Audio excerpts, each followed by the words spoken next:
We are back and ready to continue our day over here in the Hearthstone Grandmasters in the European region. I'm Raven, joining me is Sottle, and we have our two matches left of the day. We've got SilverName versus Bunnyhoppor coming up next, though. Looking forward to this one, although this one might get a little bit spicy again, as we do have some Priest players, Sottle. We do, yeah. We have some Priest players in a large amount of our matchups throughout the weekend, Raven. But I'm personally here for it because Mirror accepted. I kind of like a lot of the Priest matchups. I do think it's a pretty interesting deck. It's certainly a fun deck if you are the person inflicting the misery, but it's a pretty miserable deck if you're on the other side of it, having all of your cards used against to maximum effect. But you know, I'm kind of team Priest on this one, so I'm looking forward to it. And it's something at least a little bit different from what we've been seeing for the last couple of weeks, which I think is something that Grandmasters as a whole has done pretty well this year, is, you know, broken it up from week to week where things have, you know, changed dramatically. Part of that is just in the structure of the tournament itself by the esports team, and then some of that is, you know, shout outs to the balance team and the design team in terms of keeping things fresh with frequent balance patches as well. So I like to see things evolve week on week, and here we are again in a much more control heavy meta and a few mid-rangey anti-control decks in terms of this Highlander Hunter that you see from SilverName coming up to counter it. Yeah, along with that Priest and Demon Hunter is what SilverName has to play around with in this series, but also SilverName is playing around with his life in Grandmasters, honestly, as he is, although in Division A, currently sitting at the bottom with a 0-3 record, so there's a chance that if this continues, he could be up for relegation. His opponent, however, Bunnyhoppor with the Warrior Open, the Galakron Secret Rogue, and of course the Priest. So when I mentioned we've got some players playing Priest, the emphasis was definitely the plural player, as both players are going to be bringing it. It's not going to be banned out, so there is a chance we get the Priest mirror, which gets awfully tricky and complicated. But for now, maybe to SilverName's delight, the first game against Priest is going to be with SilverName on his Hunter. And again, we did just come off the back of this matchup, but very, very good matchup for the Hunter, and one of the few matchups, I think, at least right now, that Priest does actually struggle with.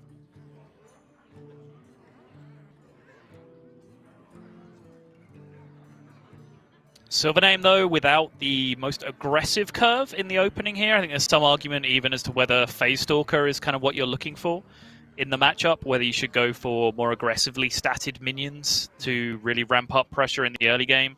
Fairy Dragon, Evasive Feywing, stuff like that. Yeah, and does hold on to it, though. And SilverName is not running the Nagrand Slam in this list either, so he doesn't have that. Just, you know, I love it. Just every single match, just instant check for Nagrand Slam. It's just the first thing he does every single game. It's important, all right? Okay, it's important for two reasons. One, it's my favorite card, this expansion. Two, I think it is actually important in this matchup. It's a one card, like, do a good thing. And the matchup often goes to 10 mana here for Hunter. So I do think it's important. SilverName not running it, he's running some of that secret package. Although maybe frustratingly in this specific matchup, a freezing trap and a snake trap feels like they do almost nothing for SilverName against Priest. Maybe that's just my opinion. I'm not really liking traps right now, but what do you think about the package, Sol? Yeah, I'm kind of with you. I think there's a lot more aggressive cards that you could be looking for in this matchup in particular. SilverName did find Stormhammer, which is potentially pretty key in the matchup in general, because most lists, just checking Bunnies in particular, and no, he is not playing an Acidic Swamp Ooze, so that card can just hard carry, just represent way too much damage early on. So I perhaps would have mulliganed a little bit more aggressively from SilverName's side, but I did like Bunnyhoppor's mulligan. He held on to Mind Flayer cards, he tossed everything else. I think Fate Weaver was probably ambitious with, I believe, 0 invokes in his opening mulligan. He did mulligan into Disciple and Time Rip, but I don't think he had any invoke options early on. Maybe he had a Shield of Galakron, but still, it's a little bit slow alongside a Fate Weaver keep. And even now, the Bunnyhoppor, not known, fastest player in the West, but the tough choices do start to stack up already right now. Even just using the 2-drop is potentially worthwhile. Just having a minion on board to start chipping away at anything SilverName might play, or at least be a target for a potential Apotheosis draw, is something to consider. He is going to go for the point to mind and play a card, which is going to give him not only like the 3-3, but also the 2-3 afterwards when he dies. So he's going for just trying to stick minions in this early game.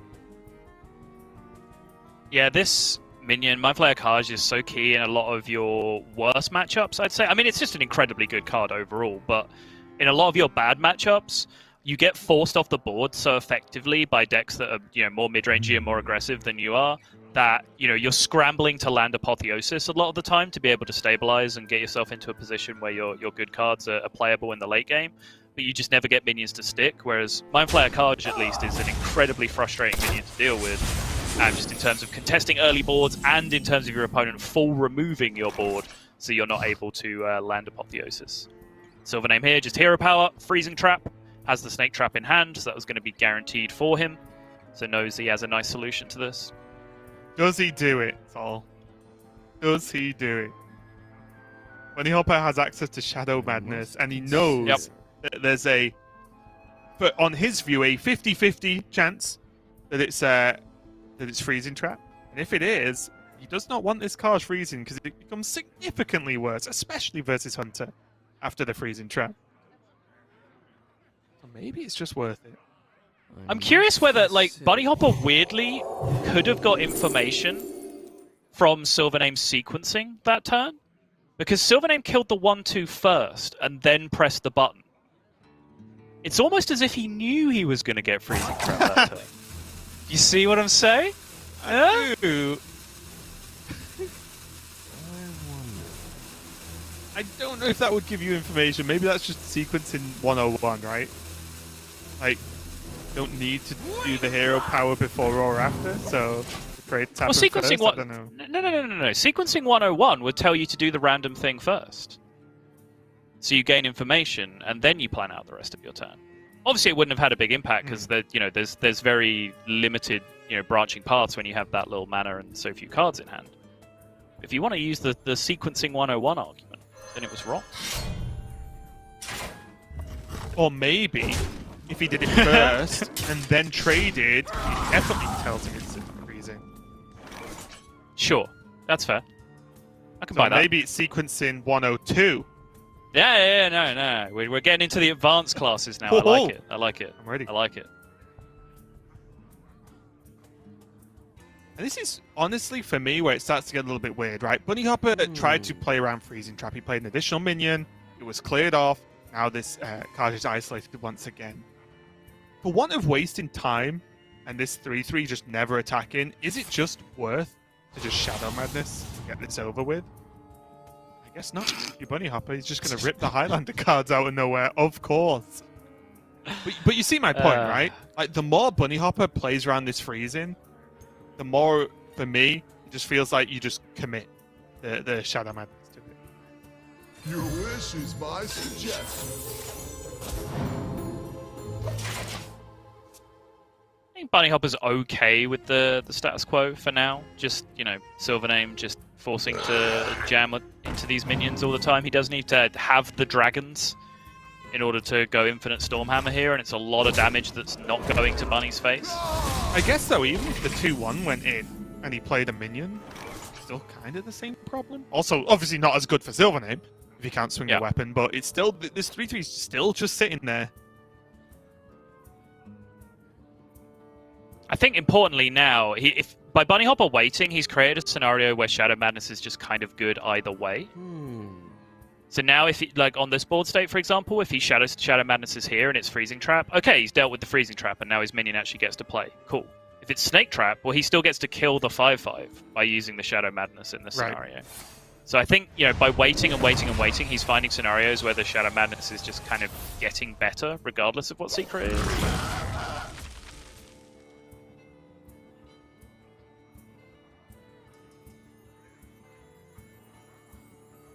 Oh, he could just use Faceless now to clean up this completely and hold off on the and keep the Freezing Trap active.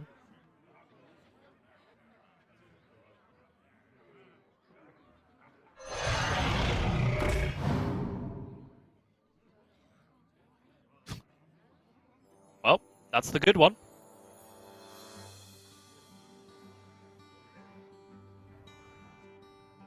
And I am mad.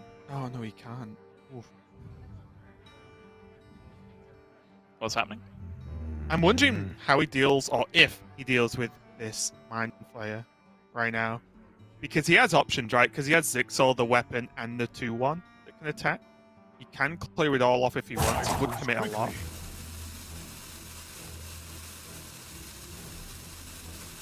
But mainly, I'm just wondering how heavily SilverName's worried about this card, if at all, or if he just wants to keep just jamming plays. He plays the secret. He gives Bunnyhoppor the full information now. Well, 2 out of 2 total secrets he plays are active. So I also think that SilverName didn't hero power again, right? So it's not as if Bunnyhoppor knew that there was a secret in hand because he hero powered and didn't play another secret. I think that was actually the first time he gets the knowledge.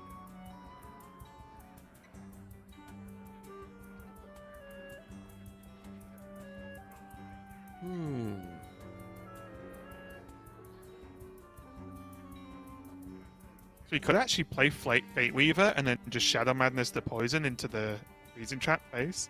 Just ignore the 2-1 now that it is purely just a 2-1.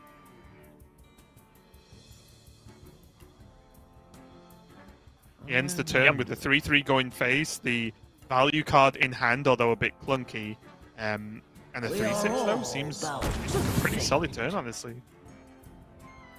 Yep, I like it. Quickly.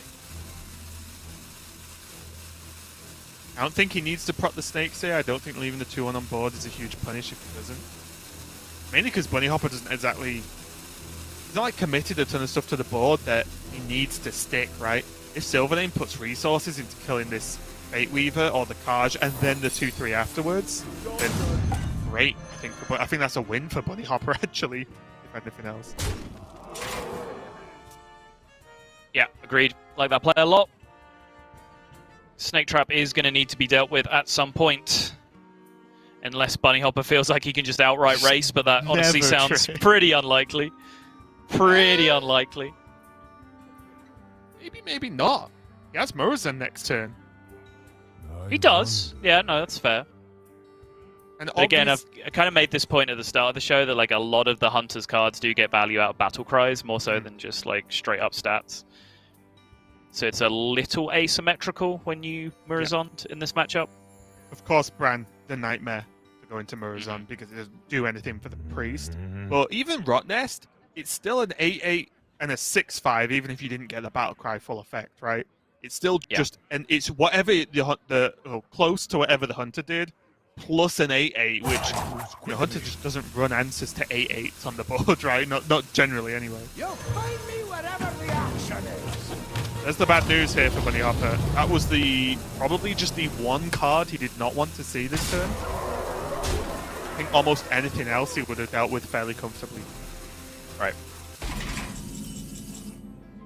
Particularly since this was his one question mark turn. Yeah. Because if, the big push comes next turn from SilverName, Bunny has the discounted Plague of Death in hand just to say goodbye to all of this stuff.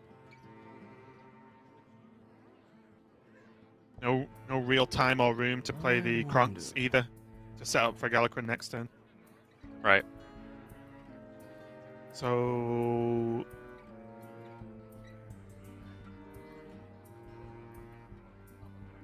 Oof, fun. Does it have to be Shield of Galakrond plus the Ultira? Buff its health, and then... Oh, that's enough with a heal. Ugh. Hate it. That sound is a correct response, Subtle, but sometimes you have to do the bad things. Quickly. Yeah. Plus a decent chunk of minions on the board for Bunnyhoppor. He's going to go with Vision first. Oof. Yeah, I was thinking from his perspective, you could be thought stealing into Rotnest Drake there, and then maybe that gives you some kind of out. That's true. Obviously, we can see that the Rotnest Drake is in hand, so he was never going to get it. I'm trying to think of other outs off the Thought Steal, but I don't think there was too many. I think that was my Varanus issue. Was too expensive. I think that was why I generally went for the heal instead, because there isn't that much to do with the Thought Steal from Hunter. Oh, the Faceless Corruptor punching through the 4-6, I believe. 13. Easy. damage going up there, and SilverName gets the win with the Hunter over the Priest. So far, Hunter seems to be doing its job in this matchup, Subtle, as expected.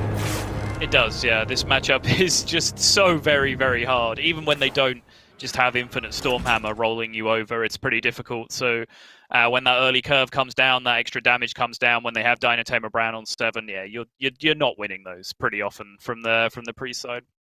Yeah, very tough overall, but you do see the difference, right? If that card was literally any card but Dynatamer Bran, Bunnyhoppor actually set himself up in a fairly solid way. He had the Murazond if it was just a develop turn, and he could answer whatever came down with it. He had the Plague in case it was an emergency button that, the turn after. So it did look like he was getting close to just about sticking on. But as you mentioned, just the sheer damage from Bran, not having a straight up just death answer plus heal maybe to recover from that push is often too much. But it does leave SilverName in a fairly solid position for the rest of this series. The only question that I always do have is Warrior left up for Bunnyhoppor, which means we do have to keep asking ourselves, is that going to be a problem, or is it just going to be the way to go with the lineup and going with a Demon Hunter ban instead?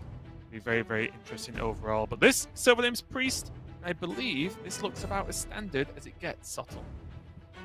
Yeah, the 2-mana slot is kind of floating. We're seeing 2 Death, 2 Penance, 2 Veil Weaver as pretty much the core in Europe Grandmasters, at least. I'm not entirely so sure about the other regions. But some people on ladder you'll see playing a Pyromancer in one of those spots, sometimes in place of one of the Deaths, sometimes in place of one of the Veil Weavers. So it's mostly nailed down to this point. I know Zananan, I think, was playing around with hard-running Dark Prophecy last night, maybe. So maybe there's still some way to go with the overall deck list before we get finalized, but for right now at least, this does seem to be pretty universally agreed on as the good list. Yeah, one thing that does shock me, honestly, is just a lack of ooze. I feel like, especially when we talk about all the flexible cards are going to be in that 2-drop slot as to, oh, do you play 1 Death, 2 Deaths, 2 Sethix, so on and so on. I am continually surprised that running a deck that is purposely leaving up Hunter and Demon Hunter, and 2 slots are still question marks. The ooze just doesn't fit in there somehow, and maybe that changes next week. Maybe I'm being dumb and I'm just missing something stupid, but the ooze feels like it fits so well and might just be the extra little bit of help Priest needs in some of the harder matchups to just, even if they win a little bit more often, just a few percentage points more often, maybe that's just good enough for that card slot. Raven, you're just not thinking like a Priest player. Look, if you queue into Warrior, you just wait for them to play their Sky Raider, and then you play Madame Lazul, and you just take the Cobalt Sticky Finger that they got off the Sky Raider, and then there you go, boom, there's your weapon destruction. How silly of me. You've just got to get creative, okay? Well, I'm gonna have to get creative with my casting because we're about to go into a Priest mirror, and is it actually? Oh, let's go! Let's go! All right, the first one I'm hyped about. The next 3 after this I'll be miserable about, but the first one, oh, let's go! I'm here for it. I guess I'm gonna go for my 40-minute dinner break, and then I'll come back and see how you got on, Sol. Yeah. Sphere, we did test some Priest mirrors in our testing yesterday. So Raven lasted exactly 1 and then tapped out and said no more. Oh, come on. Not the full That's what story. happened. It's accurate. I mean, if you want the full story, you generated a bunch of Solarians and you should have been winning, but then I thought stole them all from you, and then you lost. Yeah, pretty much. Most importantly, it was tea time and I was hungry. So I went out for that game. Okay. was the real important factor. But in this game, Soul Mirror there for Mr. Bunnyhoppor, along with the Madame Lazul Keep in the opening hand. So are we already diving into Mulligan's strategies, Subtle? Do you like the Lazul just to drop down as a playable 3 cards? I do, yeah. I think there aren't particularly huge numbers of cards that you want to keep in the matchup, but I think Lazul does just about make it. Early tempo is fairly irrelevant. I don't want to overstate it because you certainly can get advantages by being aggressive in the early game. And I do actually think it's important to have playable cards in the early game because as soon as you get to the Galakron point of the matchup, it's going to be so hard to press the hero power every turn anyway because your hand's so full that normally the player who's got less out of their cards and just played them more aggressively in the early game has more space later in the game so they can press more hero powers. So weirdly, by getting less value in the early game, you get more value in the late game, if that explanation made any sense whatsoever. So that actually ties in nicely to what I was about to say, which is the absolute key card is, I think, what Bunnyhoppor just drew here is the Fate Weaver. So getting to 2 invokes quickly and then being able to drop Fate Weaver on your hands makes it much, much easier to clear out hand space and just continue to cast Thought Steal, to have Sessic Veil Weaver turns, to be able to press your Galakron button every single turn. Just make sure you're squeezing everything out of your hand as efficiently as possible. Yep, I genuinely do like to play tempo in this matchup, at least at the beginning, as you mentioned. But I will say as well, just in case you guys don't know, Fate Weaver can be generated as well. And when one player starts stacking Fate Weavers, the game gets very silly, as you could just start doing very, very, very, very silly things with some of the crazy cards you can get late game. So we'll see if that pans out. But honestly, there are so many branching paths to this matchup. You kind of have to just strap in and go, go along for the ride. Bunnyhoppor choosing not to play anything, maybe a little bit scared of a apotheosis from SilverName as he got to stick a minion first.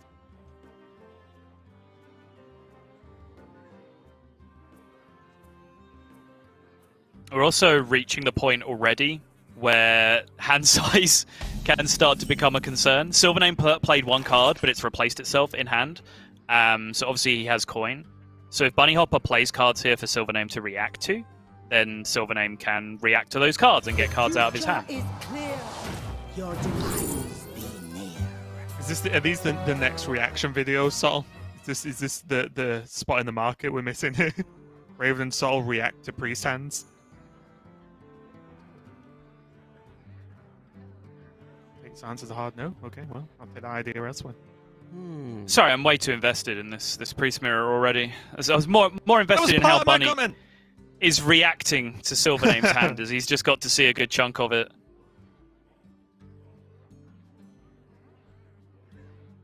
Sandtooth Waterbearer is a pretty annoying minion, honestly. It's one of those cards that I think is so close to making priest lists, but just doesn't quite fit. I think the priest, Galakron priest as of today is very, very... I want to use the word solved, because there are just so many cards that feel like must plays. Sandtooth Waterbearer is just a nightmare to deal with. Just try to time rip on curve, of course, but if you res it, or even if it just sticks around late game, heals up some of the big minions you end up just trading a lot with, that'd be huge. I think that's what Bunny was potentially looking for there with his timing, is he wanted maximum chance of finding an invoke card, or I guess a Galakron of his own, since he has none of those things in hand right now. And as I mentioned, it feels like getting Fate Weavers down is pretty important in the matchup, and Bunnyhoppor's a long way from doing that right now. SilverName, though, 2 invokes done, Fate Weaver in hand already. Can start to make some tempo plays here if he wants to.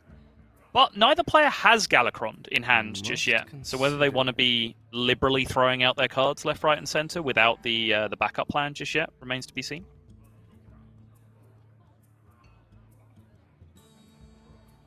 Yeah, and one of the problems is it's not often you snag sort of wins out of nowhere in this matchup by pushing early. But the idea of pushing early is getting cards out of your hand and making your opponent use some of their removal. But with basically with the dev sort of gutting the damage from hand for priest, i.e. no Mind Blast, Smite not really working, and a few of the other options, even just no Divine Spirit means you can't just Divine Spirit in a fire out of nowhere and kill someone. It really is just trying to pull removal out of the hand. Like, if you can say, okay, I got to late game mirror and they've used 2 Shadow Word Deaths, a Breath of the Infinite, and 2 Apotheosis, you're probably feeling pretty good about life, maybe even a Soul Mirror.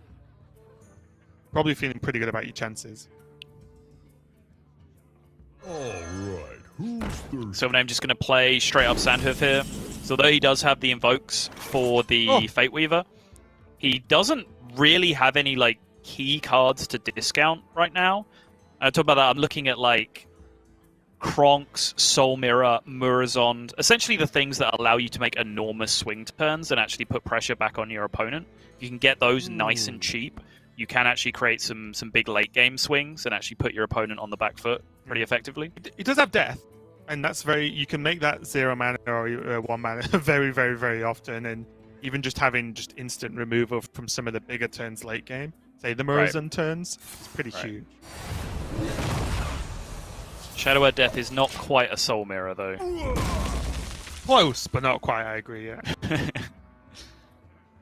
Shadow Madness, another very key card in the matchup. We are all bound. Probably the #1 card in the matchup not to get got by. What does he say? Learn Obedience Peon? Is that what he says? Yeah. That's great. New favorite card right there. It's my favorite thing about casting Hearthstone, because I play on mute, I just never get to hear all this stuff. Peons are the worker units from Warcraft 3 Orcs. Consider. What? Okay, sure. Which is, I mean, why it's more relevant to the specific Orc. I was going to say, like, Peon is a fairly widely used word. I know Peon's a word, I'm just saying specifically for that card. Right. Okay. I appreciate a little lore deep dives every now and again, right? Must consider. As long as you don't reach Nimsh levels, we're good. I did very quickly note the emphasis on every now and again that was even maybe quite subtle there in your phrase, but I heard it. Yeah. I enjoyed it. Even just a Shadow Word Death on this Fate Weaver is a mini victory for SilverName, I feel, just because he's not really committed much to create this, and it's just -1 death now for Bunny. Yeah, there is a generated one, though, so you can argue Bunny has an extra Shadow Word Death, so he was more happy to just throw one away. Although the second you start trying to consider generated cards is the second you just go crazy. Which is why you will go crazy playing this matchup, because you have to consider it. Because, honestly, like, if you use Deck Tracker, right, and there's that little flag of when a card is generated in hand, by the time you reach, like, turn 12, turn 13 of the game or something, which is about, I don't know, 10% of the way through the actual matchup, then every single card in hand is just flagged with that generated card marker. Like, that's just where you are in the matchup.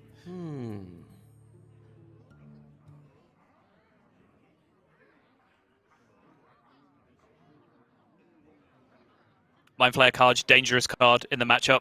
If you do anything too good with it, you give your opponent the opportunity to just steal it with Shadow Madness. Again, particularly if they then have some generated spells from Sethic Veilweaver in hand, and you give, like, I don't know, Shadow Madness Grave Rune, trade it in, pop it over, like, kind of business. The revived copies don't actually retain the Death Rattle when you do that kind of thing, but it's still, like, a huge swing on the board.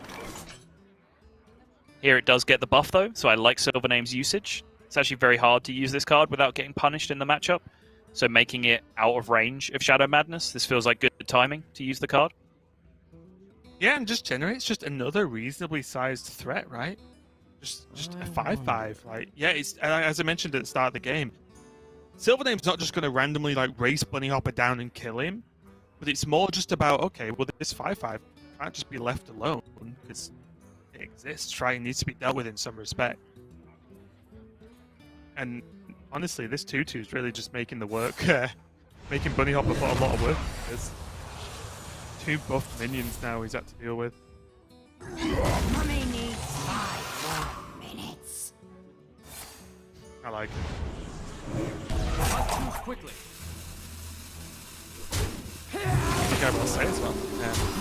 Any player that gets frustrated with what their opponent does, steals, uses, whatever, in this matchup, can stop it, because you've chosen this. You play Priest, they might play Priest, made your bed. No, don't sleep in it, because you've only done this to yourself. So I'll be watching player cams very closely. Alright. Weird time for a soapbox, but, you know, go off, King. It's fine. We've got time. Yeah, that's true. So, SilverName's hand starting to do an absolutely fat load of nothing. Yeah, that is kind of indicated in the hard pass that turn. He'll be looking for a Sethic Veilweaver turn, but he needs minions on the other side of the board to be able to get that. Right, I was going to say, he can at some point just take it in and just try and trade in this hand for a new hand pretty soon, as most of the spells are targeted, apart from the Breath of the Infinite, so he can almost swap every card in hand if he wants. Ah, yes, a nice tempo light well, just what we needed. Bunny gonna push with an Apotheosis here? No. Saving up for double Apotheosis on the Lightwell. The real threat, the ultimate healing god. He's just a Lightwell with double Apotheosis on it. Yeah. I mean, I think more reasonably, he also now has a discounted hand with a Sethic Veilweaver in it, so those Apotheosis can be used to greater value later on to recycle into new cards.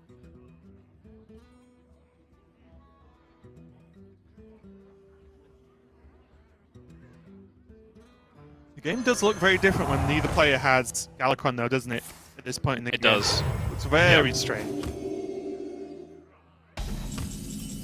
Normally, around now, you're looking at each player almost aggressively pressing Galakron hero power and just seeing what awkward boards they can make. Not only awkward for their opponent, but awkward for specifically Soul Mirror as well. That's one thing you don't want. You don't want to give your opponent a strong Soul Mirror turn, because that's when it can really flip around. Yeah, and you've also got to worry about when your opponent does give you a strong Soul Mirror turn, are they doing it deliberately because they want to Murazond your Soul Mirror the next turn? You laugh, I'm being serious. Like, that's a real thing. It was more of a close to Exasperated sigh kind of thing, yeah. Not too quickly.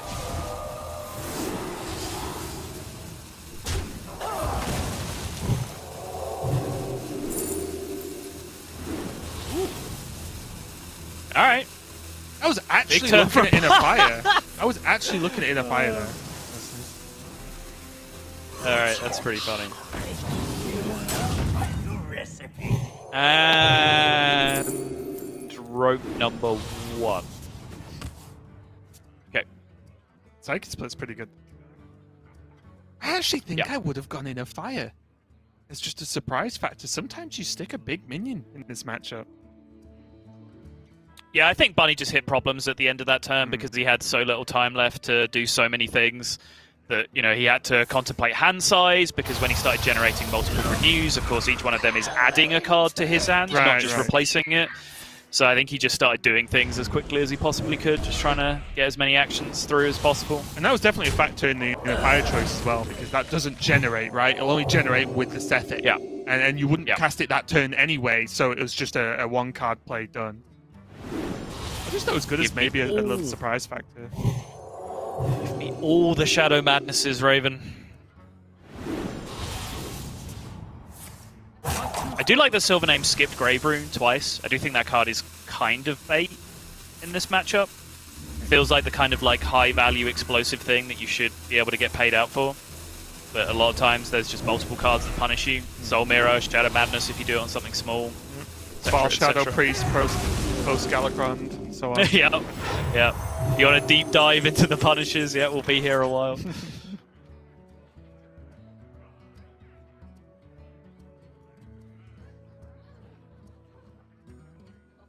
needs to start crafting this god well. Psyche Split on it. Just Apotheosis Psyche Split, go face, your turn. Yes!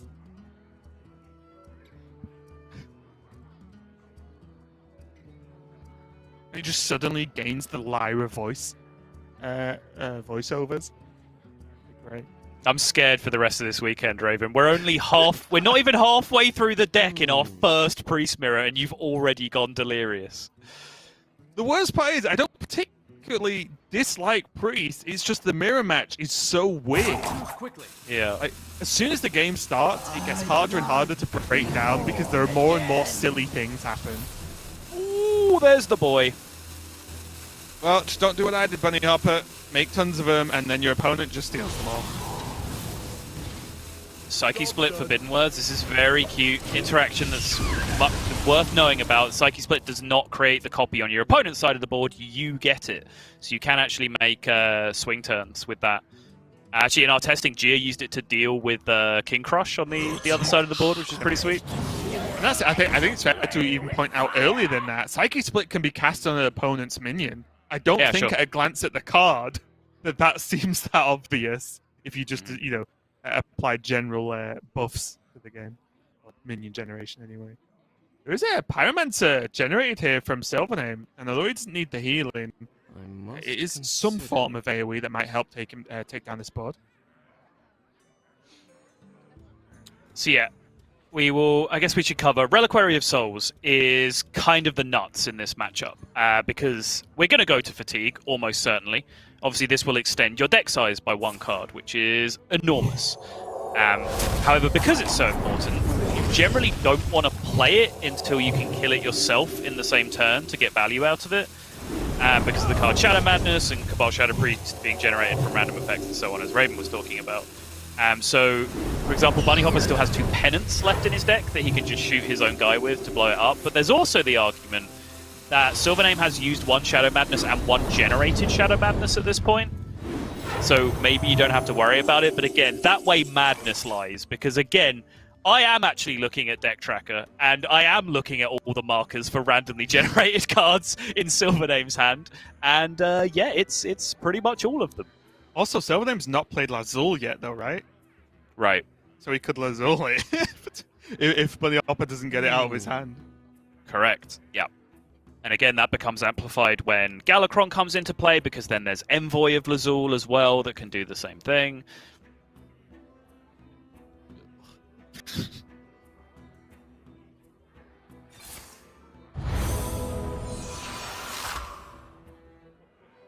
Yes. Okay. Lazul.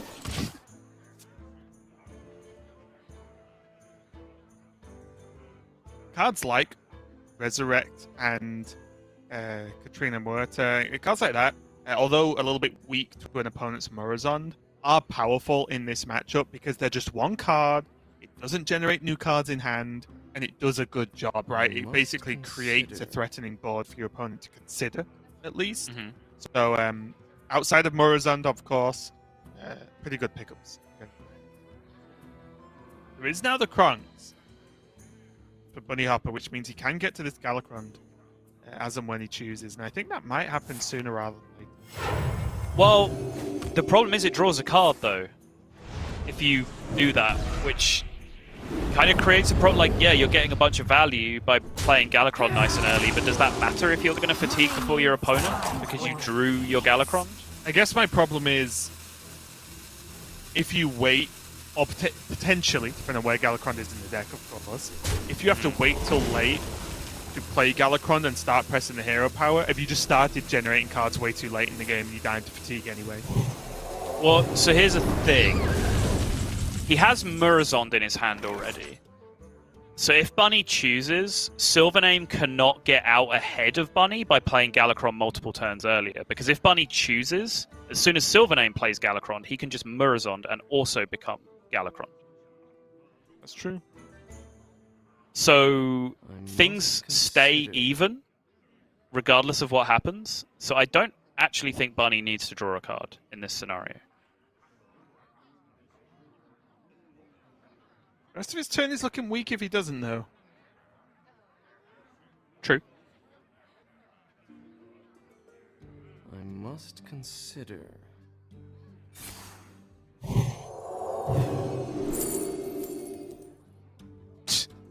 Take Plague of Death, play Plague of Death. Not too quickly.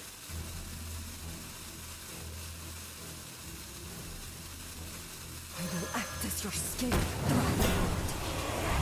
Wait, what's happening? He's going to have to, like, dump an Apotheosis or something this turn? In this case? Ooh! Oh! Oh, Spooky disaster! noise! I don't think Bunnyhopper's overly happy with that outcome. Oh. Okay, there is the Galakron, though. And there is no punish in hand, I believe, apart from Soul Mirror, I guess, to be able to abuse this reliquary. So Bunny saw 1 Shadow Madness, 2 generated Shadow Madnesses already.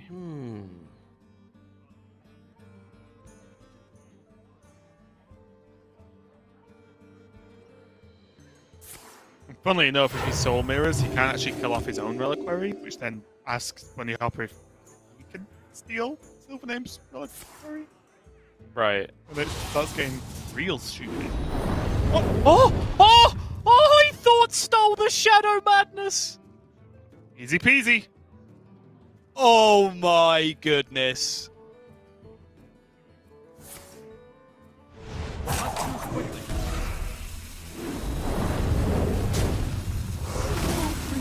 Yes, hello police. I'd like to report a mugging.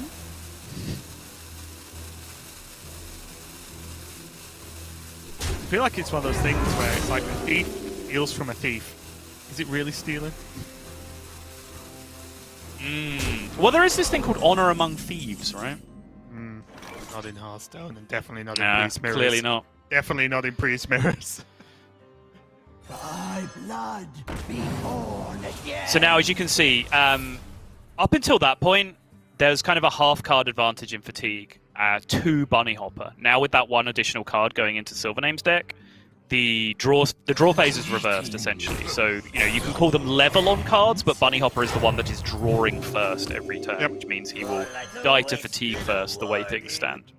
Yeah, that's the easy way to think about it, right? If all the players just stopped playing the game, Bunnyhoppor dies first.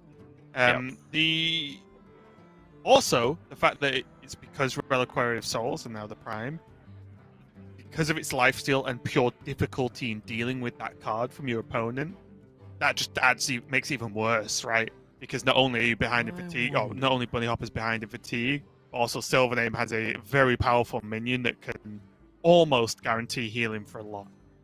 Right.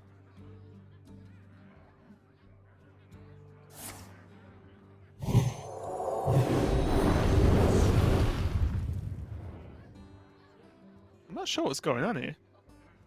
I will act as your scapegoat. The tagline to every Priest Mirror ever. I'm just wondering what the plan is for this convincing. Is he just not going to attack? I guess not.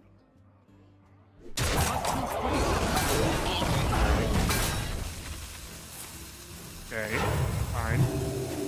It's Not so away with weird. it, So, but I just feel it's weird. He's using Apotheosis and then the shield just to have a chance at that living. Seemed a bit extreme, but I guess he's got cards to spend. yeah, I think that's the problem, right? He just needed to play some cards that turn. He didn't necessarily want to play Galakron. He didn't necessarily want to play Mirror. Well, he definitely didn't want to play Murazon. There's just few cards that he was actually able to get out of his hand that turn because Lazul replaces itself, Time Rip replaces itself. He just kind of had to make the best with what he had that turn. Yeah, this Pyro is super weird. He generated this off a Faceless Lackey like multiple turns ago. It's just been hard carrying ever since then. Can be time rips now. Easily away from Bunnyhopper to move this minion off the board, and most importantly, Bunnyhopper has opened up a certain amount of hand space for him. Not a lot, but still. Yep. Did he just play Circle of Healing? I have dumped a lot of Circle of Healings in my time in Priest Mirrors, I can tell you that much. Play it turn anyway.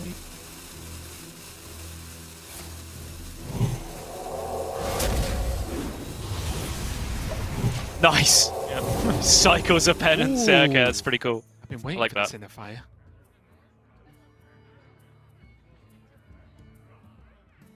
I did have a nonsense swing turn at one point in a Priest Mirror. It was the only real time I've got like super value out of Circle of Healing, where it was like Soul Mirror, Breath of the Infinite for a clear, and then I got to circle like all the stuff back up again. Yep, and if you're wondering, maybe 5 minutes ago we said goodbye to most of the actual cards in the game, and everything's generated by now. So every card that's played is going to have some text underneath it that says created by. Now we're going down the rabbit hole of how much can these players play around. There are a couple of cards though. There is Galakron, there is Murazond, and there is Soul Mirror. Soul Mirror, Rond, yeah. I guess. Soul Mirror Rond? Yeah, Galakron. Thy blood be Okay. born again. Go with the theme songs. Go with the theme. Okay. But outside of those, at this point, I think you're in the Wild West, right? Yep. Pretty much. I'm interested to see when these plagues come out. Because you still hand over priority to your opponent, and because it's this nature of this mirror match, and it's not say, an aggro matchup or a mid-range matchup where you Plague and it's like, okay, they're probably not able to refill. The Plague might just make your opponent just do the same again, and then you're in the same spot with just one less card in hand. Maybe that's a good thing. I don't know. I think this is really tough at this point in the game, especially with Bunnyhoppor's hand. Yeah, I'm still curious about that turn where, the turn where he played out the Reliquary of Souls and got it Shadow Madness was the turn where, like, I sort of mused at, like, well, maybe just take Plague of Death and play Plague of Death this turn, just because then you have achieved something this turn at least. Or is Plague just the ultimate endgame fatigue card, right? If SilverNames goes Prime or goes something crazy with a big board to try and be his final push, it's just Plague to say no. Well, I don't think so, right? Because unless it's, like, literally final board from SilverName, threatening lethal, and SilverName is dying to fatigue that turn, right? Then it's good. But otherwise, you just play Plague of Death, and then your opponent, even if they have no cards in their hand for some reason, you play Plague of Death, they press the hero power, and they play a minion, and they're ahead again. The future is clear. Maybe we're just gonna see it kill the Prime. Ah! All of the Murazons.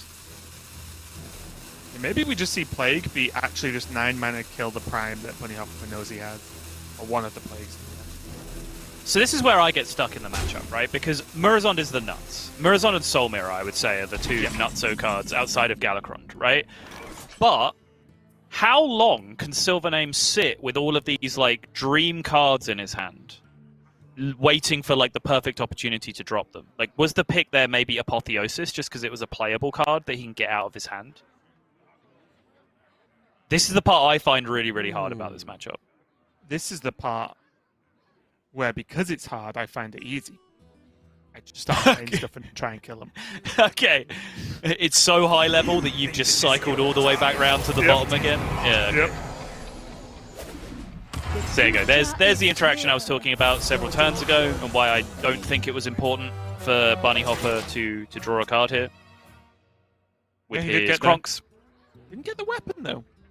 No. Obviously, I'm not saying that's... Sorry, that sounded like I'm surprised. It did sound like you were surprised. I'm not surprised. I'm saying the difference is, yes, he gets the hero power, but does not get the benefit of the weapon. So SilverName does have a certain level of advantage, especially now with a Kronks draw. He's starting to represent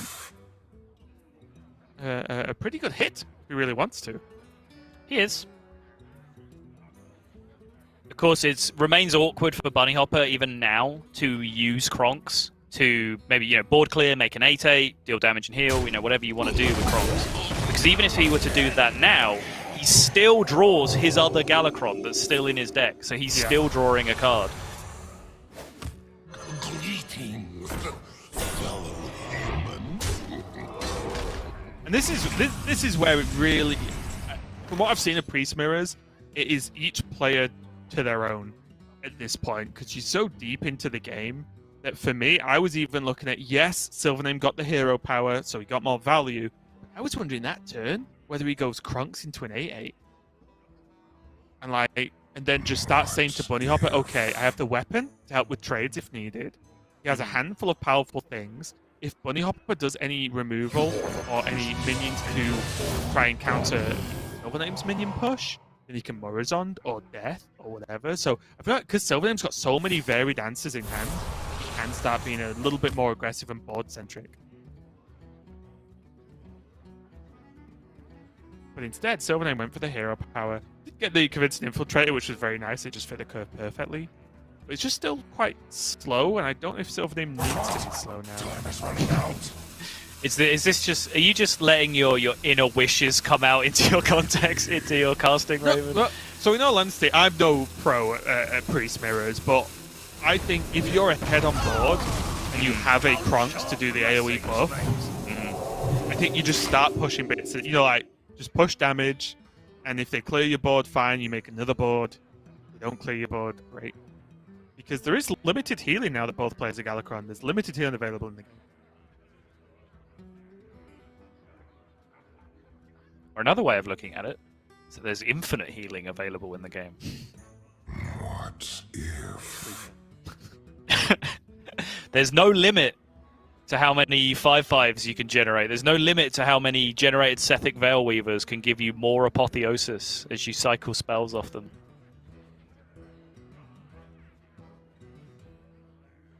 I'm going to make you cast the next one. What?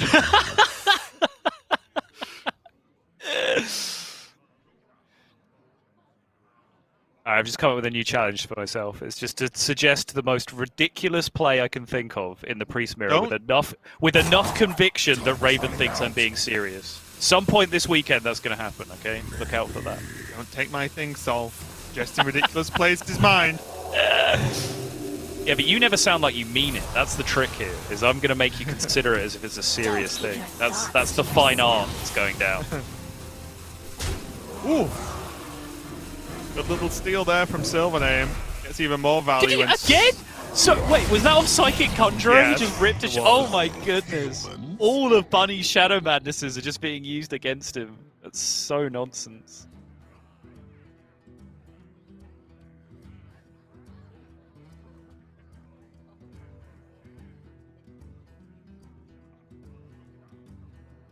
Maybe.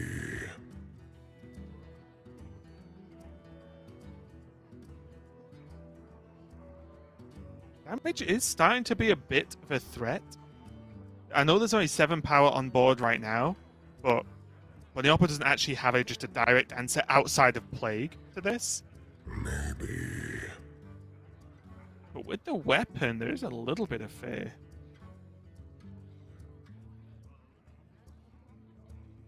I was also wondering, was the ultimate tech card for anyone who brought Priest the normal Alexstrasza? The ultimate tech card for anyone who bought Priest if you're trying to win the Priest Mirror was Archivist Elysiana. What about Alexstrasza? It's more fun and doesn't hurt my soul personally.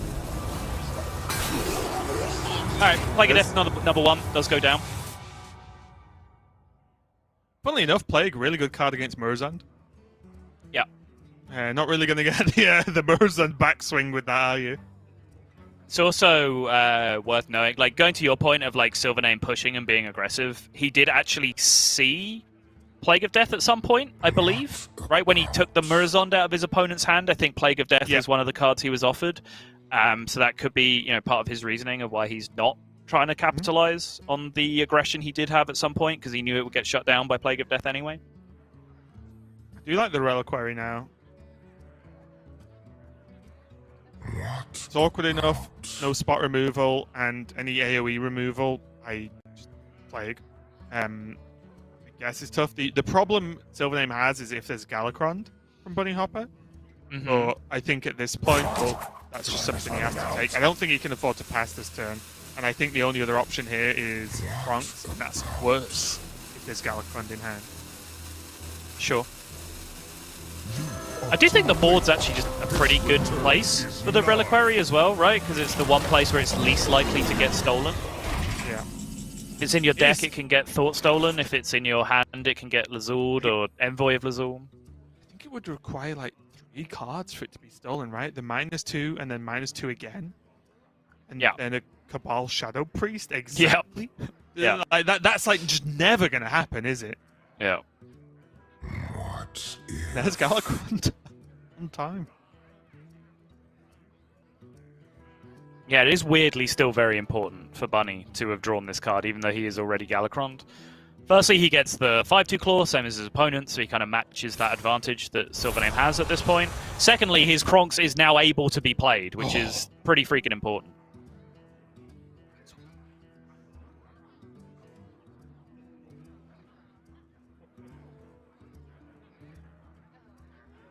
Yeah, and for those of you who don't know, and might not have seen it too often, what subtle means is, yes, Kronks could have been played for the Kronks buff, where you choose one, because Bunnyhoppor is Galacrond. The problem is, Kronks likes to do a good job, and that means does everything on his job description. So he will do the ability on board that you pick, and also draw Galacrond like he promised, because there is still a Galacrond in your deck. So that's what Subtle meant by Kronks being unplayable, because Bunnyhoppor did not want to draw the additional card out of his deck. Yeah. Sorry, obviously I did mention that earlier, but yes, you are right. There are people who may have joined the broadcast in the last 2 hours while this one game has been going on, so they might not have caught that. You are absolutely right. So again, questions have to be asked because of how strange that... Well, not strange, but how much of a weird Morazon turn that is for SilverName. Does he just now go with the Reliquary? Because otherwise, I'm not sure.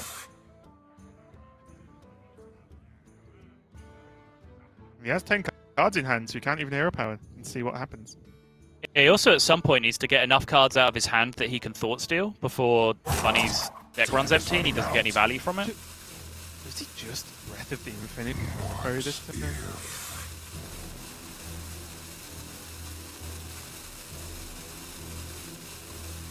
Is that too crazy? I know you mentioned earlier Soul Mirror Breath of the Infinite often gets him there. Or are you going to hold on for that? He just plays an 8/8. Nice. It's weird because actually that interaction is often really key in the matchup where one player like has a nutty Soul Mirror and then the opponent just mirrors on's back and just, you know, Soul Mirrors and just reverses the situation on the board again. Like we still saw that happen, but we saw kind of the upside of Bunny doing what he did, which was make a Soul Mirror where everything on board dies because then there's no counter swing from the opponent with the mirrors on.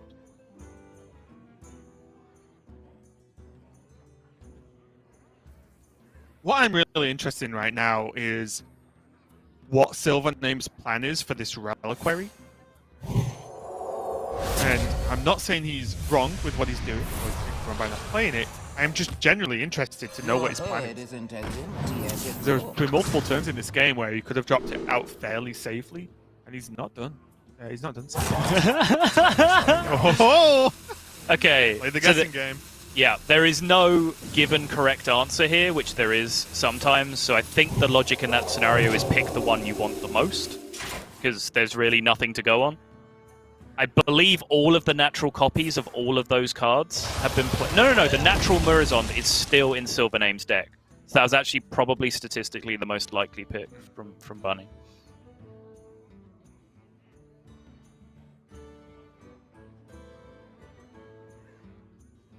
I'm going to go for the Thoughtsteel Fate Weaver, I imagine.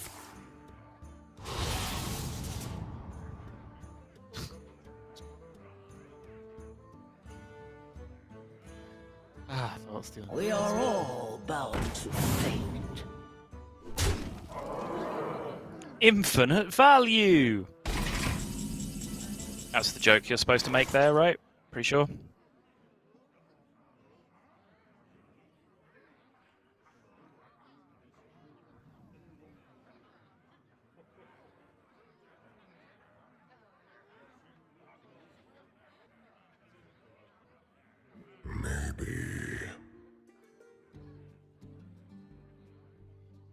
Here's the thing, though. Bunny needs a plan.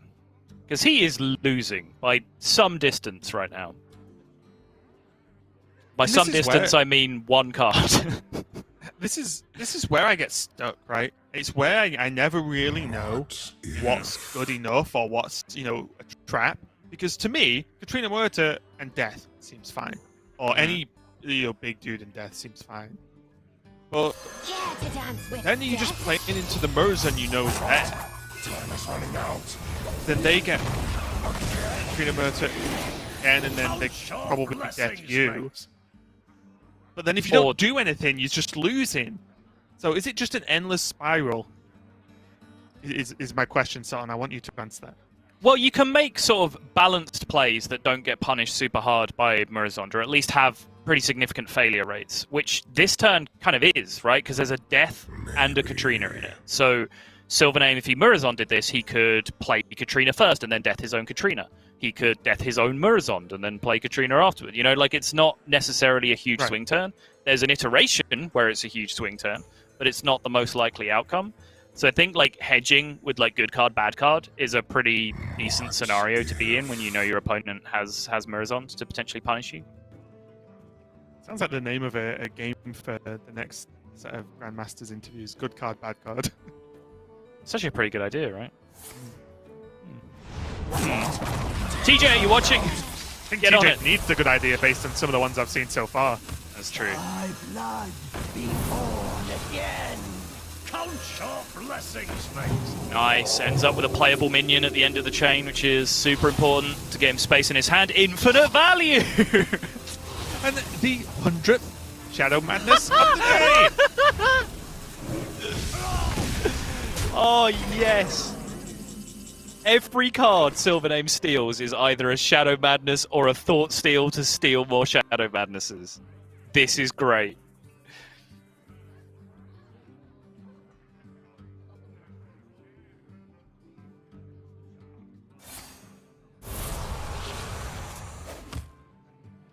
Okay.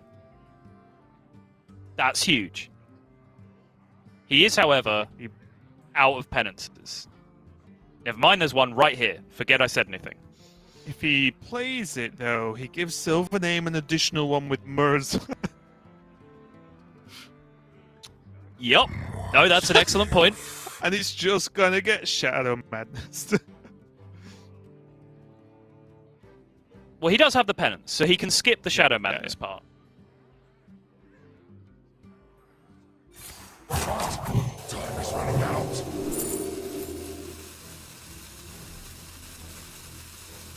Holy Smite for a nice little cheap removal.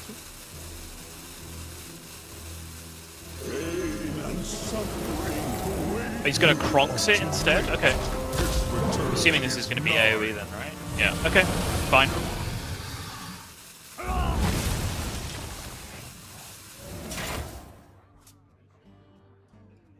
This means, though, that if SilverName Murzons, he does get those minions and not the effect, so Krunks won't go off, it'll be a 6-6.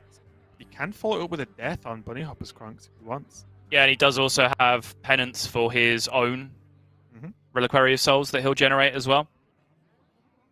He knows full well that Bunny still has Shadow Madnesses because he keeps stealing them every freaking turn. And also, as you mentioned, if he uses death this time, then there's, again, a certain miss rate of if Bunnyhoppor wants to Murza back. Murza. Sure. Generate.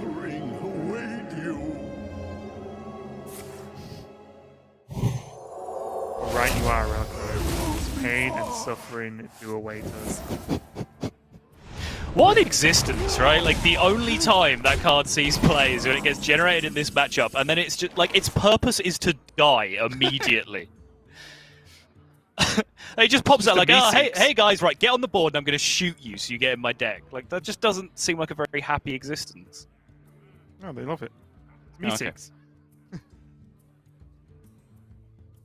What about...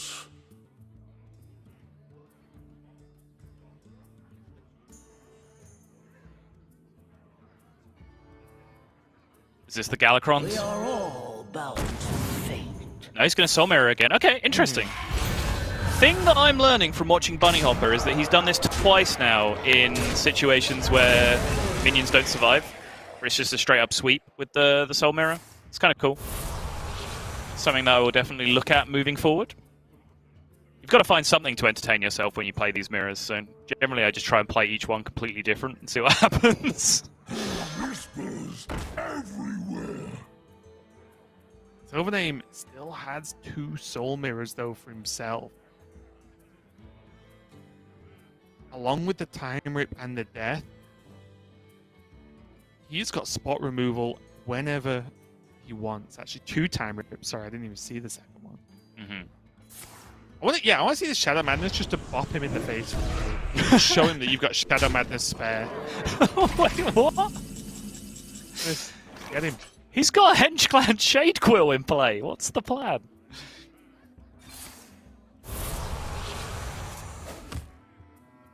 Okay, good card.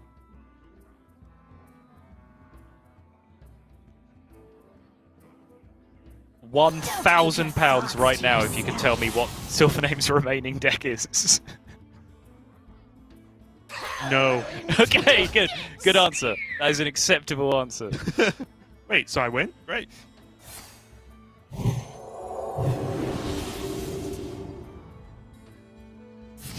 Just holy smites to kill him. Another Plague of Death.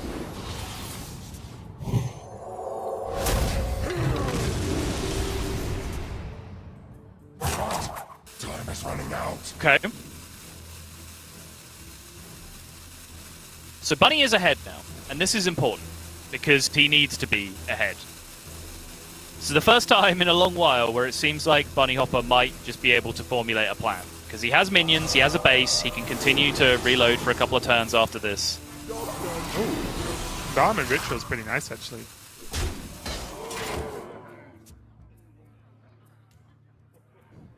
It is until you get hit by Shadow Madness number 7. A part of me just wanted to see a Murazan created just to see what it did that turn, because Bunnyhoppor played about 20 cards. Yeah, he did. So just see what happens with Murazan.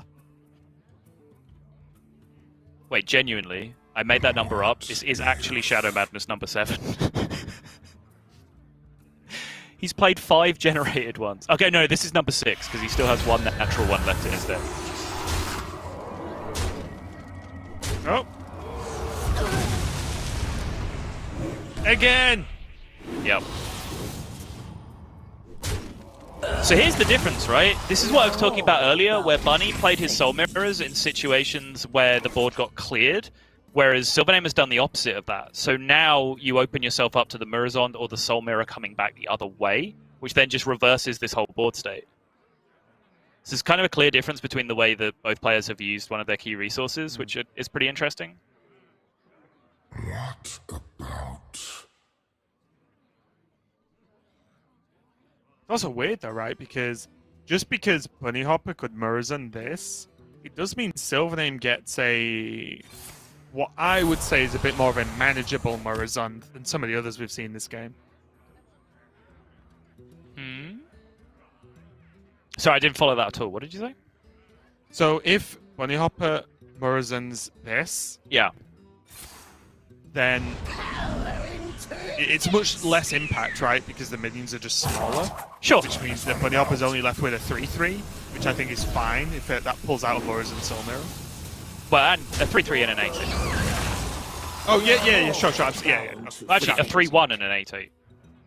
I just mean more, that's to me sounds like a very manageable Murazan. Yeah, okay, fair enough. Versus some of the other stuff they could do, right? So Yeah. even though, yes, they left minions up and there was a backswing potential, the backswing is so weak, I think actually SilverName's okay with it. Alright, that's what I'm saying. It costs 1. Okay, no. It's the other one.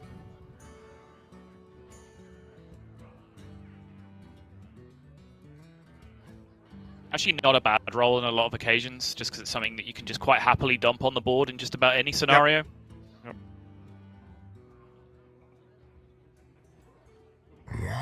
Again, I'm still just are these?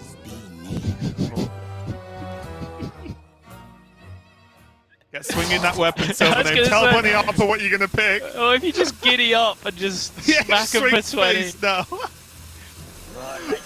You just generate another Lazul, and you just Galakrond 1 card kill, an OCK, just Galakrond them for 10 over 6 turns. 3 different Told you, Galakronds. imagine Alex Straza in this hand. Future. Is that right on time? That is right on time. 2 cards left. He has to play some cards though. He does. What do you think, Plague? Everything else generates stuff. Okay, Oh. not everything else, but Breath doesn't. Maybe.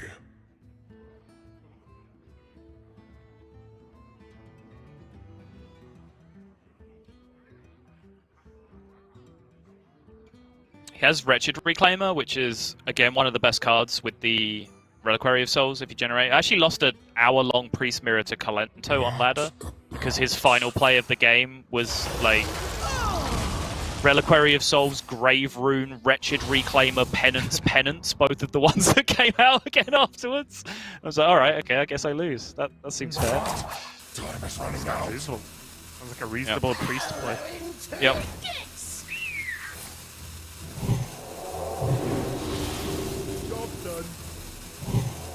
Nice. I am running out of cards. Okay, Radiance is a real Hearthstone card in this situation. When you're getting this far deep into fatigue. 5 health can be a big deal. Now, 50 minutes to a priest mirror. We're finally getting cooking. The light at the end of the tunnel is here.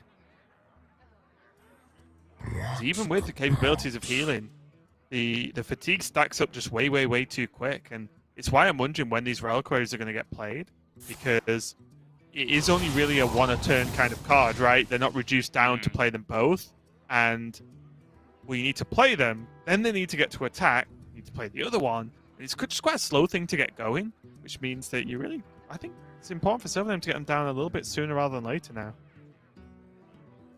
SilverName says, "Hey, you know what? That psych split play that you made last turn was, or earlier in the game, was pretty cute. I think I'm gonna do the same thing." Out of cards.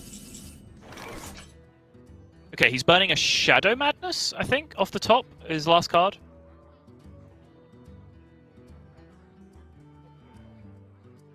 Which is a little scary. It's a good card. Yeah, he'll generate 5 more. Sure. What if? The problem now, honestly, is you just look at the resources, and SilverName just wins, right? If just looking at hands Act as without your generation. scape. He has 1 extra reliquary. They both have Galakron, so that's... He has the Master Spell, which can help him deal with Bunnyhoppor's reliquary. And he still has Soul Mirror. Yeah. Yeah, the Soul Mirror is huge. SilverName's like, oh, I can't believe I burned that Shadow Madness. Really needed that.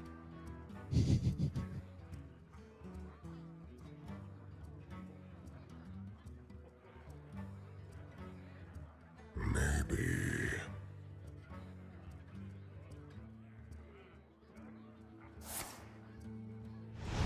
Still can go with a Fate Weaver. And whip in a hero power as well.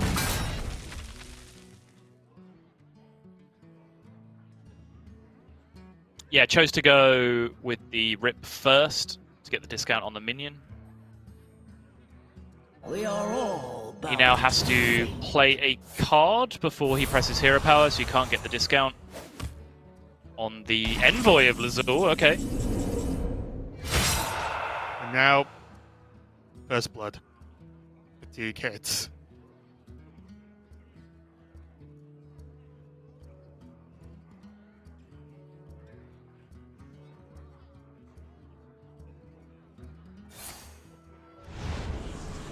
Gonna make the Wretched Reclaimer play, it looks like, so he keeps the Reborn 3/6.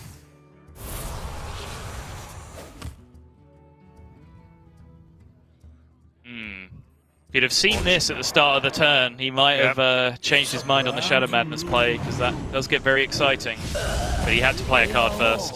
bound to fate. Submit, Yeah, heretic. just goes ahead and plays it. Doesn't really have much upside anymore.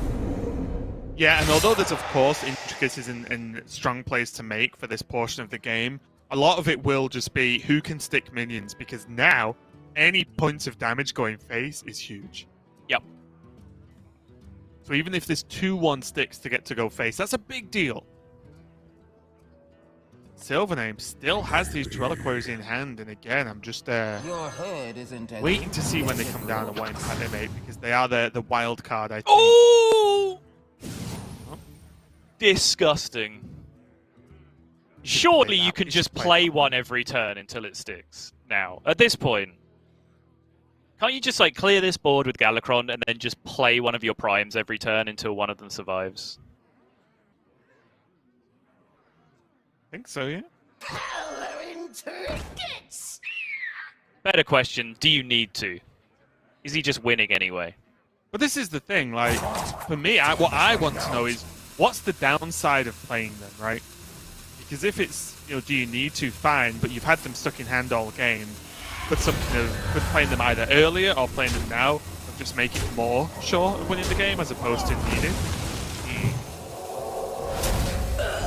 Well, I think as soon as SilverName gets ahead on fatigue in the matchup, it's not his job to win anymore, right? Like, he doesn't have to make any initiative. It's just not his job. He can just sit back and let Bunnyhoppor try and win the game. He doesn't have to anymore. Well, I think more my point is the reliquaries are tough to deal with, right? They're untargetable by your opponent. So Yes, but he's kept seeing Plague of Death and Galacrond in his opponent's hand. Because remember, this Galacrond in his hand is stolen out of his opponent's hand. Plus, it's his natural Galacrond, but he knows is still in the deck. And pretty much every time he's played a Madame Lazul, he's seen a Plague of Death in his opponent's hand. So I just don't think playing stuff... I mean, up until now, when he has the third one, right, like now it might be getting a bit ridiculous. But up until now, I think he was just asking to get, you know, a good carded by Bunnyhoppor if he was to play one of them, because he knows Bunny has all the answers. One thing I will say is, like, hand quality is a little bit weird right now, because don't get me wrong, Reliquary, of course, are fantastic. They both have a Galacrond, so that's evened out. Bunnyhoppor actually has more stuff and enough removal to actually deal with these Reliquaries. Yeah. So maybe he gets over the line. There's one play going to be used on the whiteboard. Now we finally... It's got to be time. Clock. It's got to be time, surely. The board's empty. What if he just plays this one drop and passes? I'd probably cry. More like this than a word. Don't you do it to me, SilverName.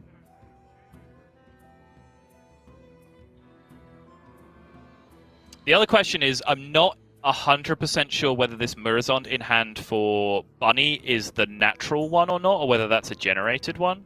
Because that makes a difference as well as to whether you want to be playing Reliquary Primes, because obviously, you know, you just give one to your opponent if you do so. It is, but you do have Mass Dispel Death, right? Sure, yeah, so that's a good point. That's what I'm looking at, right? Although it does draw SilverName a card, which would just need one extra fatigue, of course. That's bad, but if he just bypasses it and then kills him, because next turn, he can Galacrond and just push damage as well, right? That's true, yeah. That's very true. That's much more enticing than the Master Spell plan. Yeah. The options are there, but what I mean is SilverName's path now is fairly straightforward outside of his hero power every turn. It's like he's got the damage, he's got the way to bypass the awkwardness so that Bunnyhoppor can put in the way. So Bunnyhoppor's definitely on the defensive.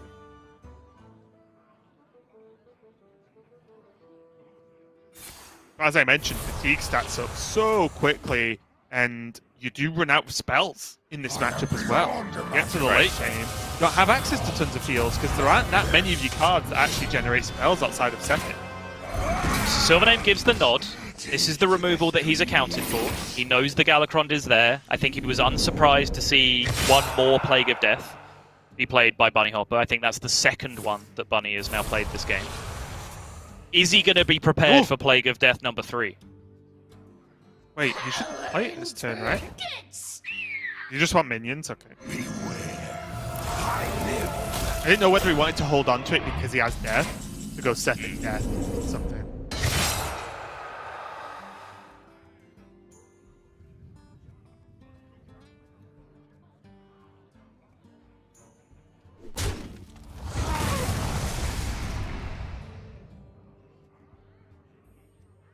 Lifesteal does proc for SilverName. That is a win in its own right.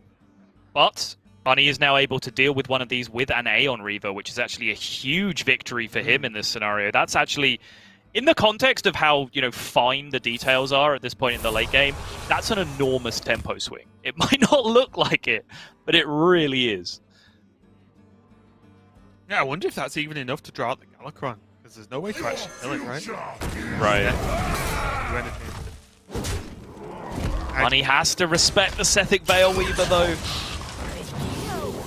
That's also a huge deal for the SilverName. The Bunny feels like he has to smack his weapon into a 2-3 there. It's got a wide board, though. He does.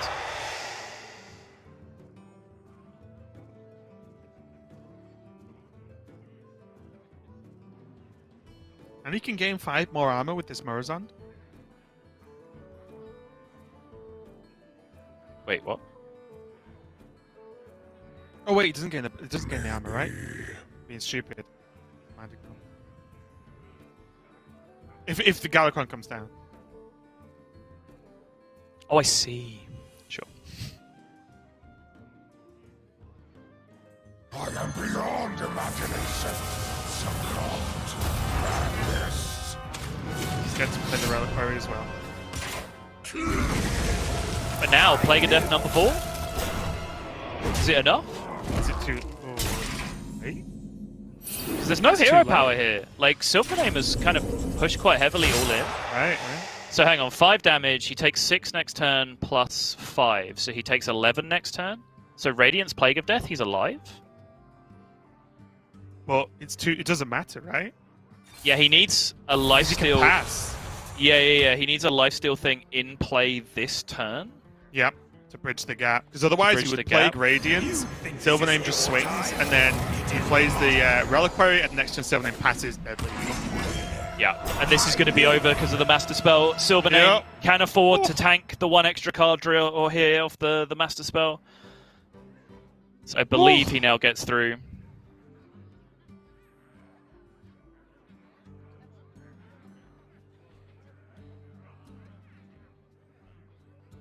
Any reason to not play Radiance? I don't think so, right? Well, the reason is to play the 1-1, but it's literally a 1-mana 1-1 right now.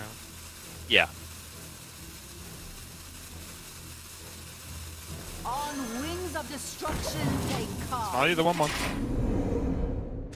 Yeah, it takes 5, takes 6 from the Master Spell, but there's still plenty Yep. to be able to come through and end the game. Oh! Something that's soul destroying. It's after an hour, almost exactly an hour-long game of Priest Mirror there. Was that really? Damn. Well, I glanced at it, and I think we were a turn or so in, and it was 2 minutes past 6, and it is now exactly 7 o'clock. So after an hour, you lose to a Master Spell at the very end there. I think both players at the end got pretty close. I mean, without that Master Spell, Bunnyhoppor might have just survived long enough, especially considering he had a few options of his own, right? He had the Radiance, and he had just the Bone Dragon, the Katrina Murta to put on enough damage to maybe backswing on SilverName. But that Priest Mirror chalked that one up for SilverName, and SilverName going 2-1 in this series so far. SilverName, yet another player who's much needed the win. I feel like this was almost meant to be, as we've had 3 matches so far today, this being the 3rd, and all like each match having a player who was, 0 and X basically needing and desperately needing wins on the board to keep him with a fighting chance here. Looks like Bunnyhoppor's going to switch over to his Warrior though, so that's going to be a big question mark as the Warrior is being left up, and it is the Demon Hunter from Bunnyhoppor that was banned out by SilverName. SilverName only has his Demon Hunter left, so we're going to see again maybe back to the original top 2 archetypes of this expansion cycle, which was Demon Hunter and Warrior. Right. I still think this is a closer matchup than people might give it credit for as well. You think so? You're like a bigger fan of the Demon Hunter than most people, is what you're saying, potentially? Yeah, I still think Warrior's favored, don't get me wrong, but I think Demon Hunter's got a better chance than most people give it credit for. I have been just killed by Demon Hunter so fast that without getting, the strong early draws and the early Risky Skipper or the early Armor Smiths or being able to combo, even if you clear them off the board, Demon Hunter's access to Warglaives, Metamorphosis, and even just buffs means that you can just actually get killed because your hero power alone is not enough, in my experience, to fend off the sheer, just straightforward turn after turn damage. Sounds like you're probably just bad, Raven. That's what I'm getting from this. Okay, well, let's see how it plays out. Do you think it's very favored for Warrior? I mean, define very. I think it's approaching 60% or maybe even slightly above for the Warrior, yeah. Okay. It's a little bit different as well for Bunnyhoppor here, as I wouldn't say Bunnyhoppor's playing what's been, or at least what I would deem the standard list, as he's still playing those eggs. He's playing the eggs and Terran Gorefiend as well. Only 1 Corkron, but he is playing that Gromash Hellscream, but there is no Deathwing in the deck, which is a card I actually quite like versus Demon Hunter, honestly, because they just can never kill it. What now?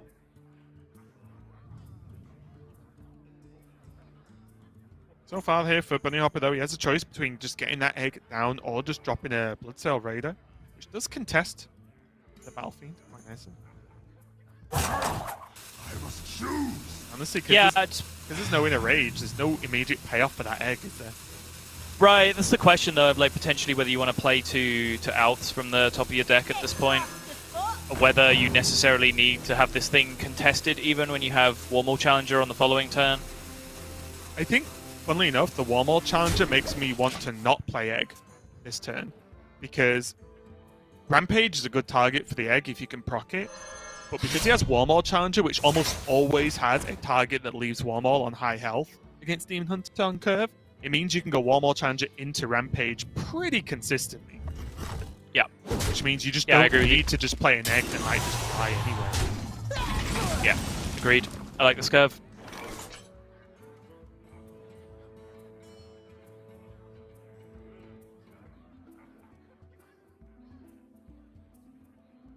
Does Bunny look like a man who just had his soul destroyed to you? Looks like pretty regular old Bunnyhoppor to me. What now? Yeah, not often the most emotive person we see. Also, thinking about it, has Bunnyhoppor spent 2 hours of his life playing Priest Mirrors on broadcast in GM and have 0 wins to show for it up to this point? I hope not, for his sanity. I think that's what's happened. Unlucky. I'm not even that sympathetic, as I mentioned all the way back when, a whole hour ago. If you bring Priest, it's what you can get, okay? Yeah. You open yourself up to Priest Mirrors. We're with you. So as Raven was saying, the Rampage is going to be huge here. You'll quite often see Demon Hunter players in this scenario just taking a bunch of weird value bumps into the 1-8 anyway with all of their 2 health minions, just to reduce the impact of this scenario, but SilverName wasn't even far enough ahead to really be doing that. This mana burn just does nothing. Like, it's just, okay, I will spend my 2 mana this turn on the best card in my deck. I've got a question for you, Saul. This is a bit of a tough one, I think. Okay. What year did SilverName win Worlds? Because he's running mana burn in Demon Hunter. Oh, is he? That's That a was great an actual question. mana burn. I'm just wondering which Yeah, year okay. it was, and I must have missed it, so I apologize, SilverName. It was 2014, actually. Oh, okay. Yeah, there was this secret tournament where just 8 people were invited, and then they called it a world championship for some reason, and then kept using SilverName's face on a graphic over and over again for years, even though there was no legitimate claim to it being a world championship. I can see how you get it confused, though. Yeah. Thanks for clearing that one up. I appreciate it. That's fine. One thing here, though, is the Warmaul only being a 4/4 isn't the most attractive Blood-Sworn Mercenary target that I've ever seen, but on the other hand, is a 4/4 and the 2/2 with the 4/4 already on board, already just enough versus Demon Hunter. Wait, I messed that up, didn't I? Wasn't Firebat 2014 world champion? Yeah, I think you mean 2013. Yeah, Artosis was the year before. Okay. All right. I Clarify, think that was not shade at Firebat in any way. Look, if you Firebat hate is very Firebat, much just say a so. legitimate world champion. Artosis is not. Nope, confirmed. Saul just called Firebat trash and undeserving of a World Championship title. There's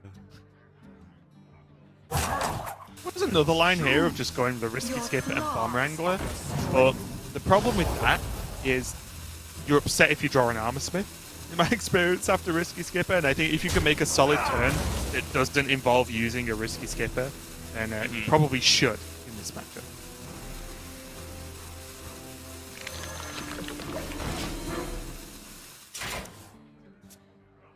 Probably a slightly more difficult decision than people might give it credit there for. 2 armor or player 0/3 that might have little to no impact on the game for quite some time yet.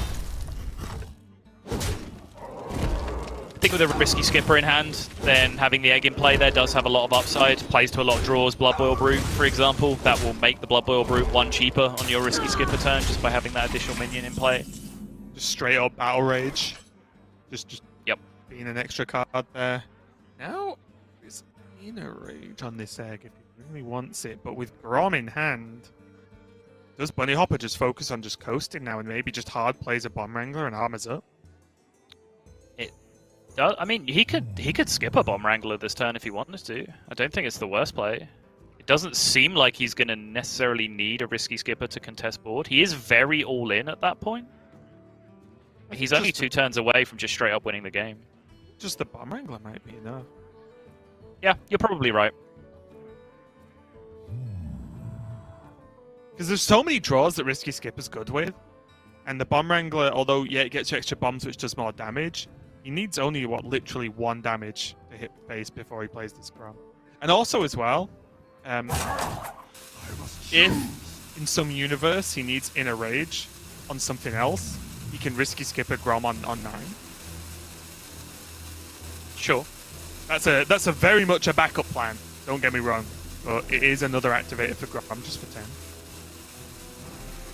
Fascinated. What's going to come up with here? Hard pass. Okay, option C that we didn't even consider. So he wants to wait, see a board get generated, use his Skipper and Bomb Wrangler to clear out some of the mess, and then use that to bridge his gap between now and turn 8. Alright. I can get down with that. Yep, seems reasonable to me. The fires of A lot of cards drawn. No Altruist though, so there's no chance at really going nuts for damage for SilverName, as well as potentially clearing off this egg, but does have Metamorphosis as well. Just gonna give a quick check. SilverName is running 2 I-Beams in his list as well, so he can heal out of range of this in some circumstances. The Corsair Cash though, that's a good draw. Yeah, that made this game quite a lot simpler. Yep. Just draw the weapon, equip the weapon, hit the face. Job done. So what would it have to be? Freeze I-Beam this turn? Freeze, Survive. I-Beam. Yeah, sounds about right. Like an I-Beam.